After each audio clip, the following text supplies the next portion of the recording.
રાજકારણના ચાણક્ય કહેવાતા પ્રશાંત કિશોર હાલમાં બિહારમાં જનસુરાજ યાત્રા પર છે। તેઓ લોકોને જાગૃત કરવા માટે પદયાત્રા પર નીકળ્યા હતા અને આ દરમિયાન જ તેમણે લઘુમતી મતદારોને ખાસ વાત કરી અને મુસ્લિમોને લઈને વાત કરી હતી।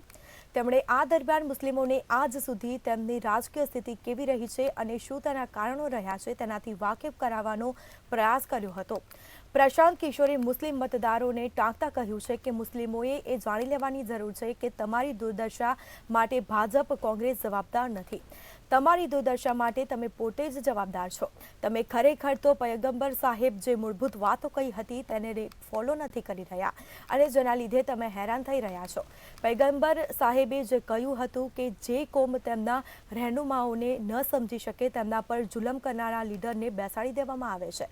જો તમને એવું લાગે છે કે તમારા પર શાસન કરનારા યોગ્ય નથી તો પયગંબર સાહેબે જે વાત કહી હતી તે ખોટી ન હોઈ શકે। તમે ક્યાંક ને ક્યાંક તમારા હેતુ છો તમારા વિશે વિચારનારોના લીડરને ઓળખવામાં મોટી ભૂલ કરી છે અને એટલા માટે જ તમે આ દુર્દશામાં પહોંચી ગયા છો।